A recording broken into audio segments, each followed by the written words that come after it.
y si no puedes recordar del día anterior, mucho sentido no tiene. Entonces probablemente dejo eso afuera, pero voy a ver, quizás cambio de idea.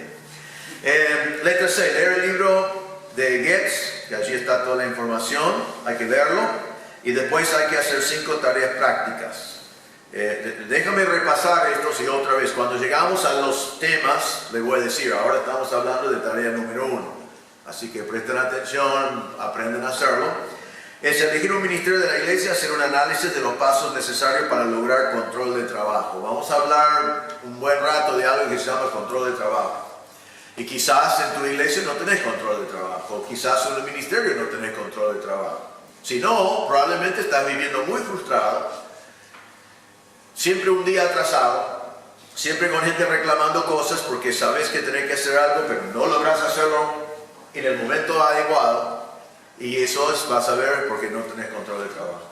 Y vamos a hablar de qué es control de trabajo, cómo lograrlo. Y la tarea es elegir un ministerio en su iglesia y escribir sobre cómo lograr control de trabajo en ese ministerio. Número 2, hacer un diagrama lógico demostrando la organización de un picnic evangelístico para 10 iglesias. Un diagrama lógico es una manera de preparar eventos importantes. Vamos a ver cómo hacerlo. Y la idea es que vas a invitar con tu iglesia 9 otras iglesias y hacer un picnic y todo el detalle de conseguir el lugar, el predicador, la comida, las invitaciones, la planificación, todo tiene que estar en este diagrama que vamos a ver cómo hacerlo. Número 3, analizar su iglesia con un concepto base cero que debe incluir lo siguiente: el ministerio, cuál ministerio, la inversión de recursos, efectividad del ministerio, si se debe seguir el ministerio, cambiar el ministerio, eliminar el ministerio. También les voy a explicar de qué se trata. Número 4, hacer un plan como si fueras el pastor de la iglesia de los pasos necesarios para abrir una obra nueva para el año 2016. Eso es la idea, si eso fue el proyecto por delante, los pasos que tendría que tomar. Y número 5, hacer un análisis del libro de Getz, demostrando un entender de su filosofía de ministerio, observando su uso de las escrituras, la historia y los principios supraculturales. Él va a hablar de, muy parecido a lo que yo voy a enseñar en cierta manera, él va a hablar de las escrituras, de la historia de la iglesia y de principios supraculturales, que no son de una cultura, sino que son cosas que podemos usar en la obra de Dios. Las notas serán así: exámenes diarios si hay 10%, examen final 20%. Yo me acuerdo que un hombre abstuvo y fue un drama, una cosa que, o sea, me acuerdo bien porque me impresionó como niño, porque todos estaban hablando de eso. En mi iglesia casi siempre alguien vota en contra. A veces varios, a veces muchos, porque quiero que participen, quiero que hagan preguntas, quiero que participen, porque he aprendido, y vamos a hablar de eso, que es muy fácil que yo haga a la gente votar sí por algo, pero después hacen lo que decimos en inglés: voten con sus pies.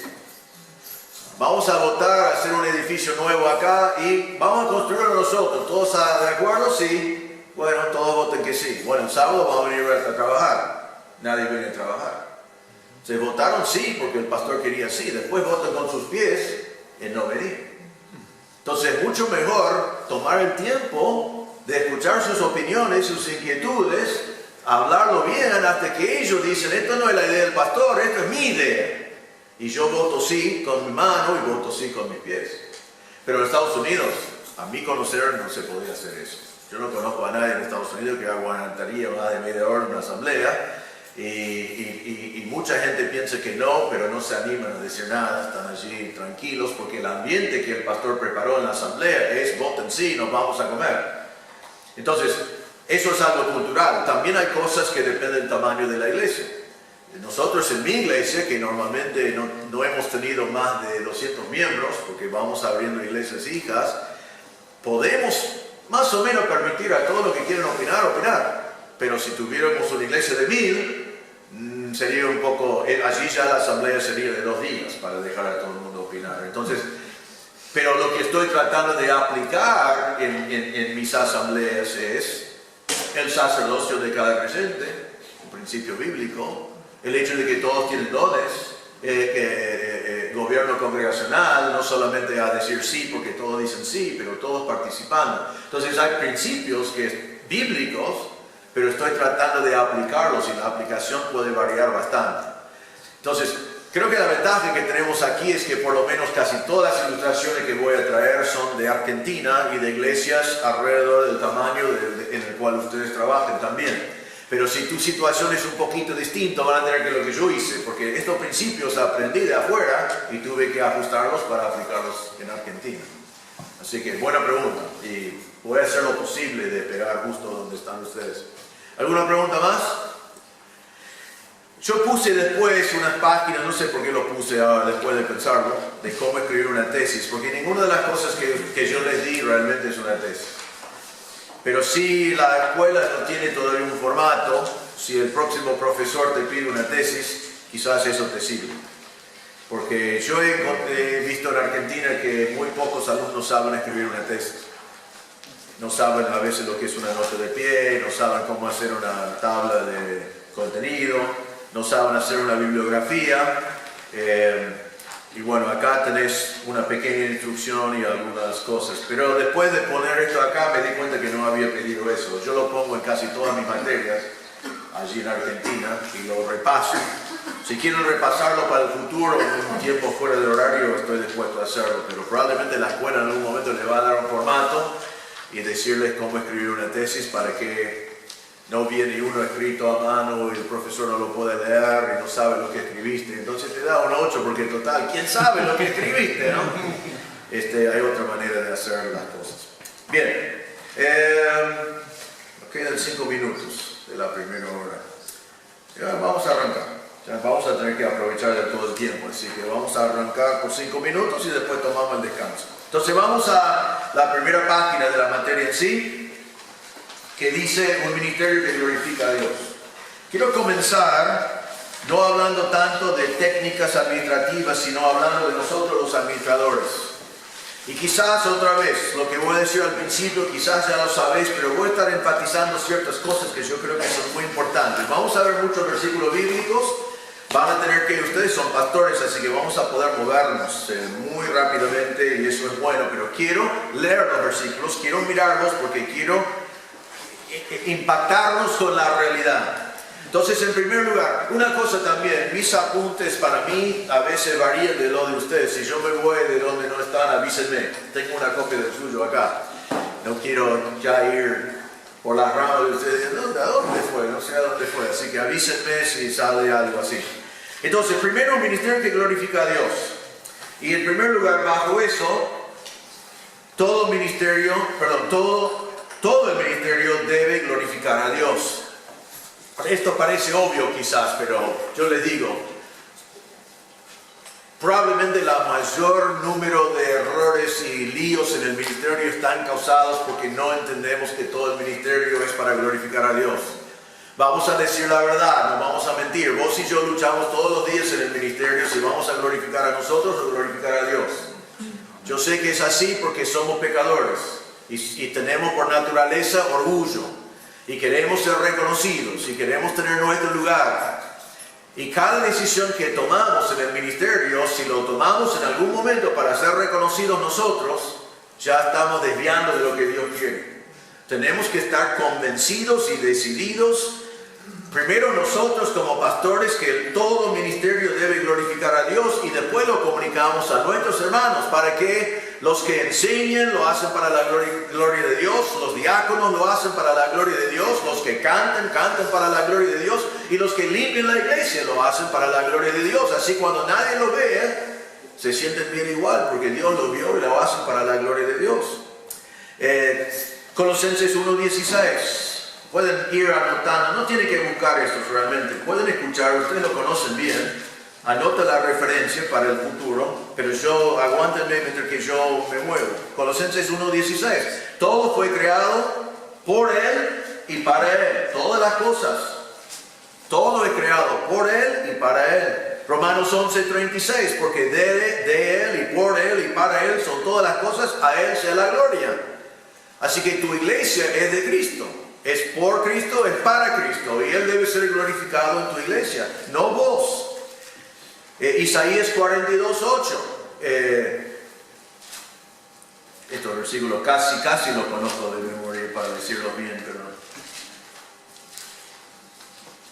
Isaías 42 me encanta porque es tan claro y tan distinto a lo que somos. Y yo, Jehová, te he llamado a ver. Yo, Jehová, este es mi nombre, y a otro no daré mi gloria, ni mi alabanza escultura. Exacto, muy bien. Yo soy Jehová y no voy a compartir mi gloria. Y si vos querés robar mi gloria, no te lo voy a permitir.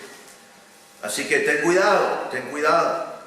Santiago 4 dice que Dios resiste a los soberbios y exalta a los humildes.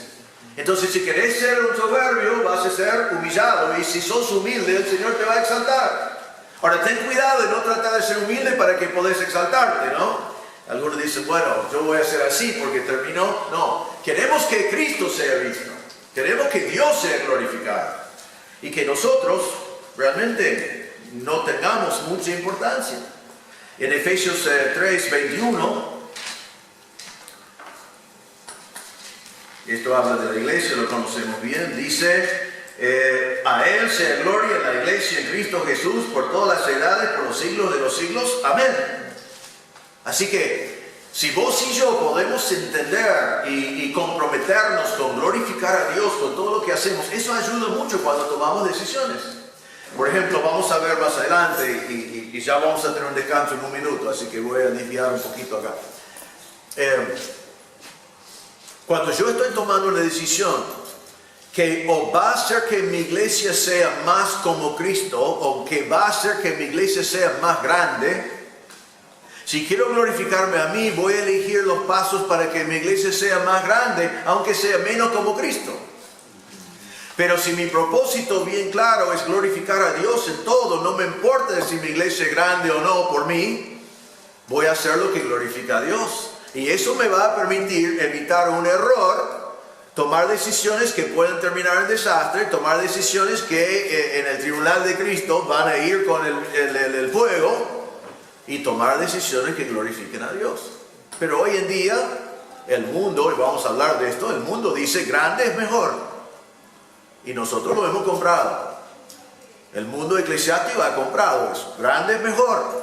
La Biblia nunca dice eso. La Biblia dice más como Cristo es mejor. Y grande depende de Dios. Seguimos. Déjame mirar otra vez cuando terminamos otra vez. Perfecto. Bueno, entonces hemos visto primero que todo ministerio debe glorificar a Dios. Segundo, la salvación de almas glorifica a Dios. Yo voy a decir, quizás no estarán de acuerdo, pero yo voy a decir que, a mi entender de la palabra de Dios, el propósito número uno de la salvación de nuestras almas es glorificar a Dios.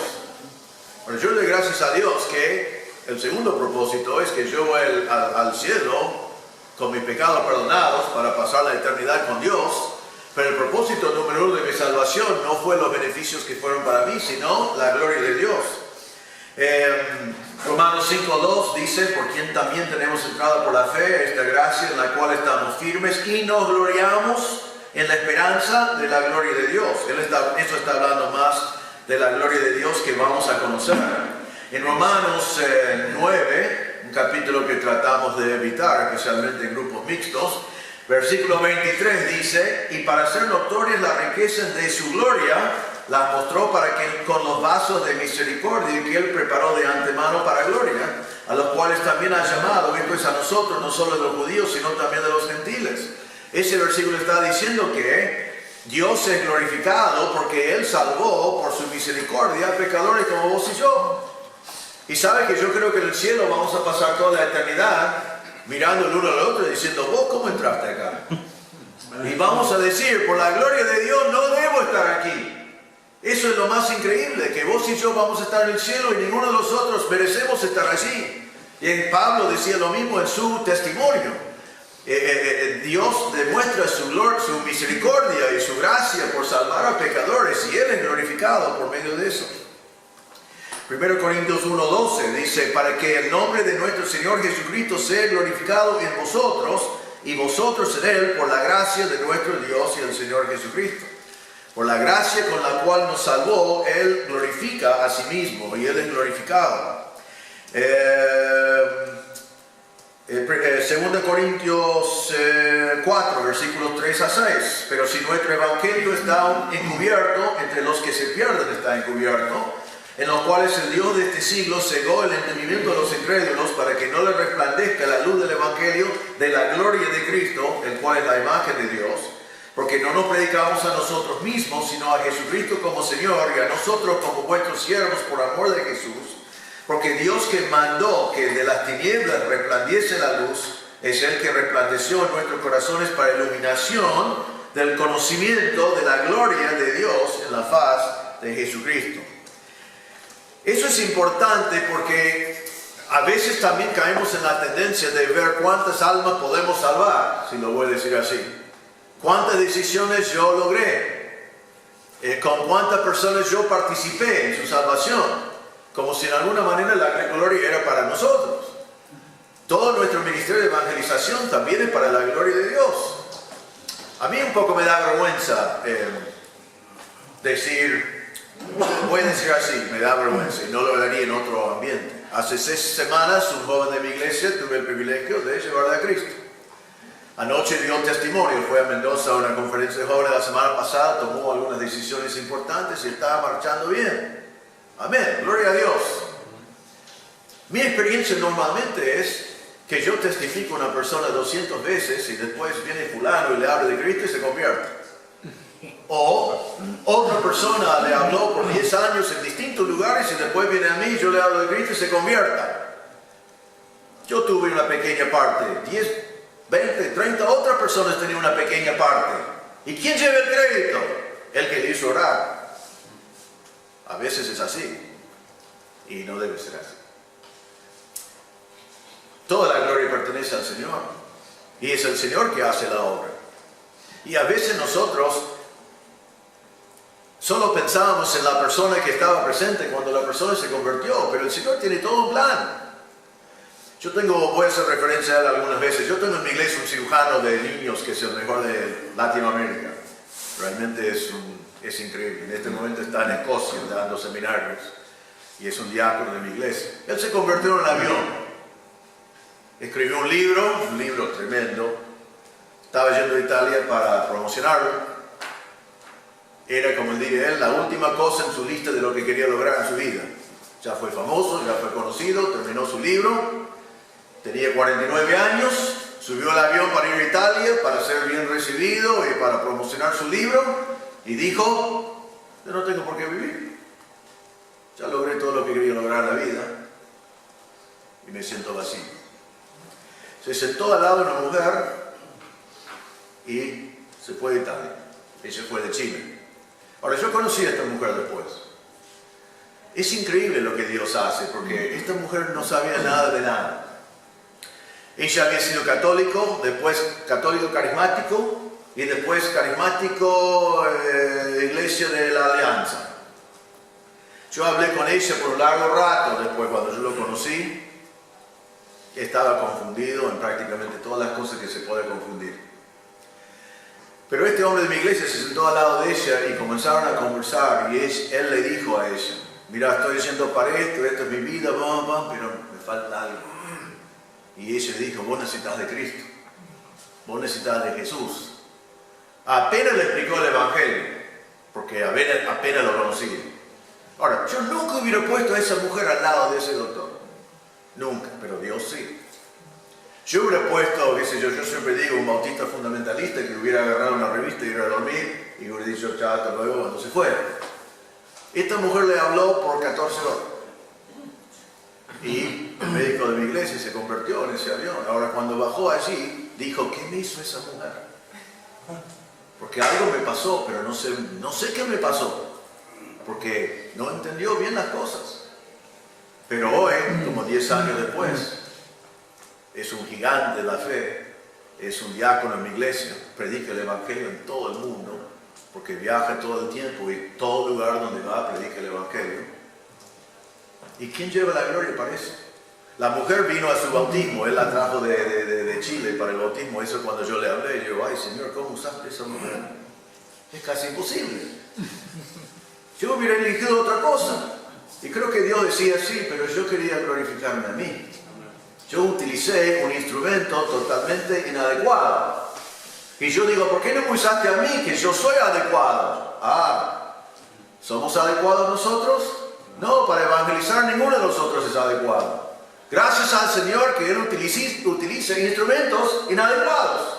Pero con ninguno de nosotros podemos salir y salvar a nadie. Entonces toda la gloria es para el Señor. Y cuando pensamos en evangelizar, a mí siempre me enseñaron, no comenzar a evangelizar si no vas a poder terminar de hacer un discípulo. Así que si no fue en el contexto de la iglesia local, yo no decía nada.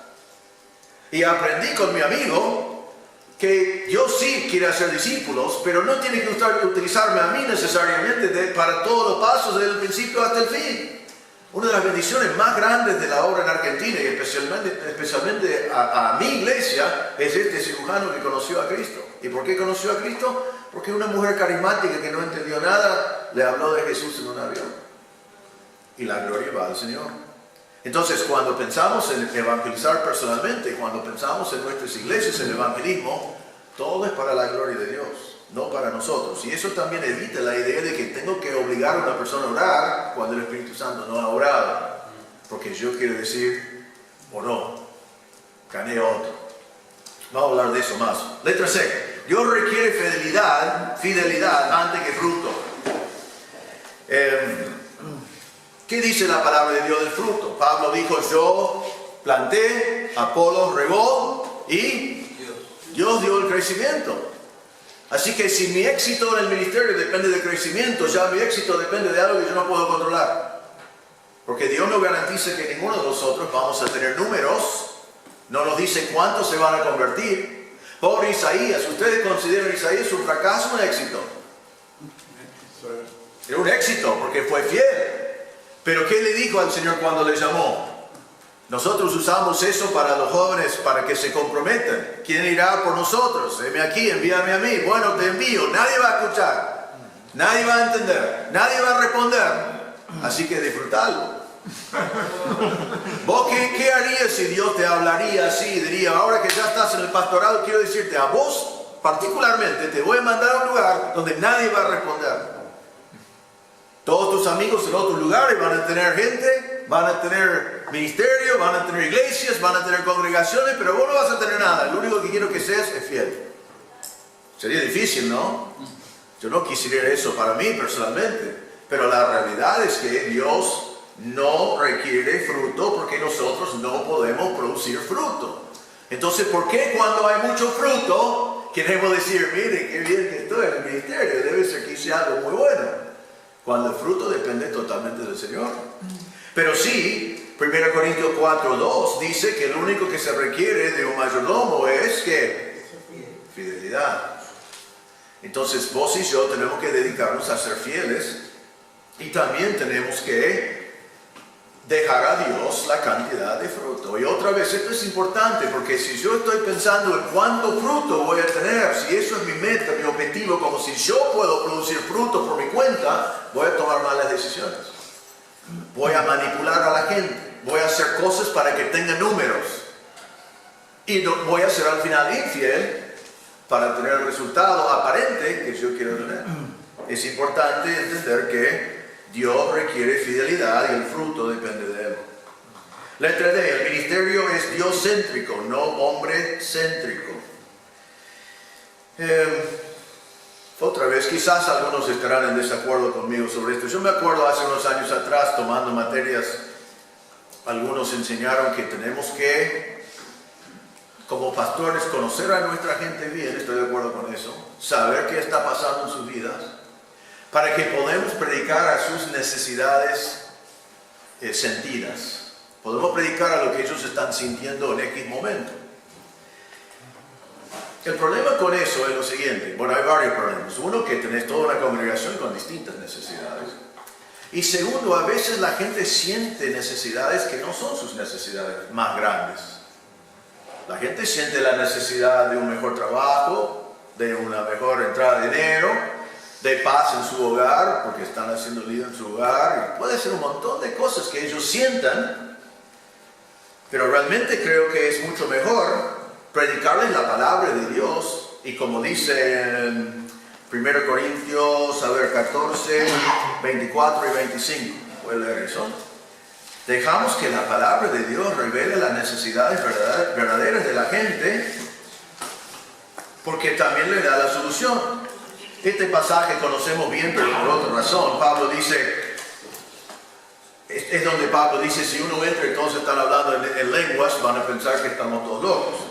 Y después dice, pero si todos profetizan, que hoy en día podemos decir por práctica, si todos predican, estaban profetizando la palabra de Dios, no lenguas, sino comunicando la palabra de Dios.